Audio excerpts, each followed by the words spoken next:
What is going on YouTube? Kronos here, and welcome back to another PSO2 video. So today we're going to be talking about units, kind of where the meta of units that they've released has kind of left us in, and what I feel like the future of units are going to bring. But before we jump into that, guys, if you're new to the channel, my name is Chrono. I primarily cover PSO2 content with a few sprinkles of other things in between. I'd appreciate a subscribe as we work our way towards that 7K mark and hopefully reach 10K by the end of the year. Anyway, let's go ahead and jump into this. So as far as content goes, whenever we're talking about weapons or units or anything along those lines, we usually are over on the Visiphone website. I'll leave a link in the video description to this, but normally I show you guys how I find this information. That way you don't have to wait around for myself or anyone else in the community to make videos. You can always go out and figure it out yourselves and let us know if you find something interesting. That's honestly where I even make YouTube videos, to be honest, is share the information I have and give you guys a place to share some info back if you happen to find anything crazy. But to take a look at what we're going to be checking out today, you can find units right here, as well as augments, what we're going to be talking about. So to pop over to units, let's start with some of our strongest units we have available to us in the game. So to give you guys an idea of how units kind of progressed, when we got Redum, the new best unit that we had access to basically was the Grius unit. The Grius unit was essentially the 5-star version of Giant, and as you can see, it was mostly the same. The only difference was 3 extra PP and minus 20 extra HP. On top of that, we also had more defense overall. So it was one of those situations where a lot of players really didn't upgrade. I mean, myself, I'm still using 2 Giant armor, and I think I'm using a Vios as well, which I definitely need to get swapped out. But regardless, this is kind of what we had to start out with. VGIF armor started showing up when we got the Vanford Laboratory Ruins rank 3 and the rank 2 of Ilio Devastator. So this armor was actually pretty solid. And then, of course, when Darkfall's Interception showed up, we got the Schwartz armor sets. Now, if you actually take a look at these armors, it's kind of interesting to see what we have available to us. We have something that's like a glass cannon. We have something that's slightly in between with dual stats, a little bit less power, and then something that's hard in the other direction, which is a lot more tanky, but is solo into 1 stat with less PP overall. Cool thing about this is I feel like this is kind of defined the sort of meta of units they're going to be giving us, at least moving forward for a while. And this isn't a bad meta to be in. If you're a class that really doesn't worry too much about your defenses, either you never get hit or you're just out of the way and you need a lot of PP, something like a Force, realistically speaking, Grius is pretty solid for you, where you have tons of PP available to you, and you really are kind of paper thin on defenses anyway. I know a lot of forces that just don't care about their HP anymore because they feel like they're going to be low on HP regardless of what they do, so you can lean pretty heavily into Grius. However, if you're someone who's like maybe dual statted, you feel like you want to be a bit more kind of all around. Now, I know someone in my comment section told me how to pronounce this, and I went back and looked for it and couldn't find it, so I apologize if I mispronounced this horrifically. The VGIF armor set is a bit more dual statty, where you have, some HP and some PP. It's kind of the midpoint, but you're 1% in 2 stats. So you don't have to deal with the negatives here of resistance, you don't have to deal with the HP down, but you don't get as much damage.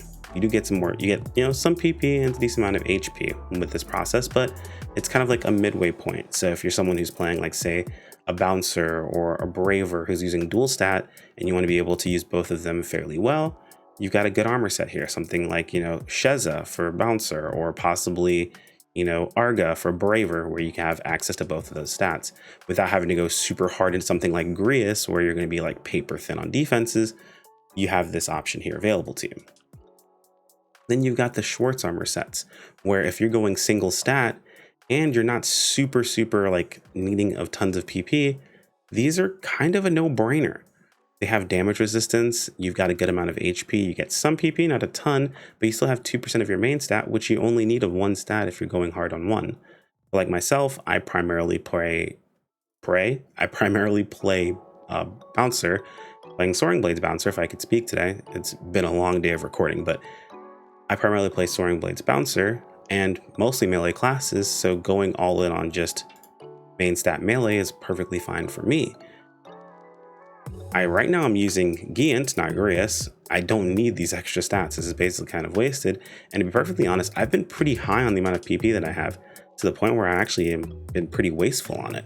I don't need this extra PP that I've got. I've been able to manage with a lot less and still be able to push out tons of damage. So why am I talking about this? Why am I even mentioning these different armors and the way they seem to be balanced around each other?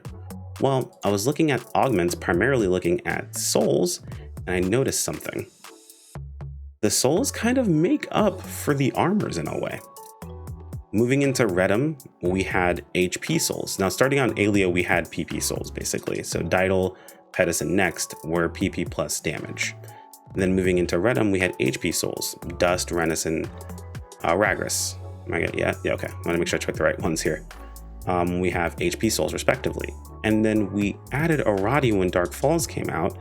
And if you notice something, we've got HP and damage, PP and damage, and then a midway point that's also kind of all statted. Starting to look similar to our units, huh?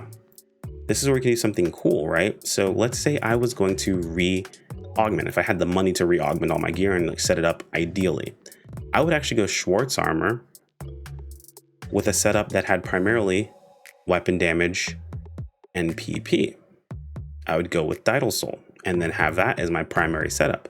The reason for it was because my armor is covering all the defenses I need. I'm not dealing with any negatives. I've got a decent amount of HP. PP is where I'm basically hurting and I want as much damage as possible, right?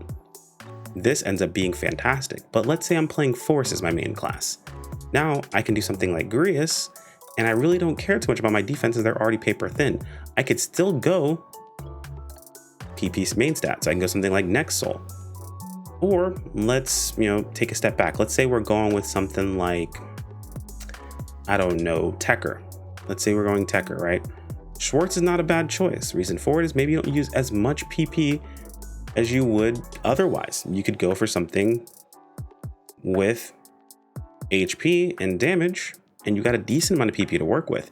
You can also augment for extra HP with a bit more PP to be able to basically tank some extra hits. As being a support, you want to make sure you're not the one that dies and keeps everyone else topped off with buffs, maybe rezzing people to ensure that they have your buffs, that we don't have to constantly running around trying to apply them to everyone because people are all spread out. But primarily you have the option of being able to tailor your build to what you're looking for. And that's kind of what I wanted to talk to, because this seems like the perfect spread of unit types. You have something for just about everyone. Now, the downside is the people that decide they want to go multi-statting are kind of hurting, right? Like you lose out on some damage by being multi-stat, but you have the versatility of being multi-stat. And if you really, really want to just, be multi-stat and have the extra damage, you can go to Grius. But I don't know, man. The more I play, the more Grius doesn't feel like fantastic unless I am a speedrunner who is going for absolute optimal setups and I need every bit of extra PP. Like that's realistically all it is.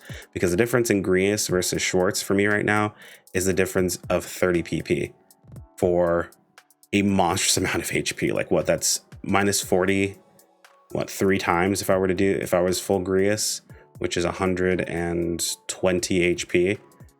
Going the other direction, which is an extra 75, so it's 195 HP of a difference between Schwartzet and Grius. It's kind of crazy when you think about it. And this is the tankier choice, but honestly, it's also a damage choice. If you're not using the PP, which some people do, to be fair, but if you're not using that amount of PP, it's placebo. It's not really doing you any favors overall. And then of course you have just the base defense. So, I mean, realistically, I just wanted to kind of bring this up as an idea of what the future of our units might look like. So when we get the next region, if we see another Grius like this, maybe don't jump to upgrading to that unit just yet. We might see something like Vijif come back up again, and then something like Schwartz come back up again. Because realistically, I mean, we're playing a new game. They've been trying to test what they want to do, like test the waters of what they actually release and the types of weapons and things like that they've been releasing. I've noticed kind of a bit of a pattern of certain unit types popping back up again. And it's very easy to tell what they're kind of going for with the units that we've been receiving.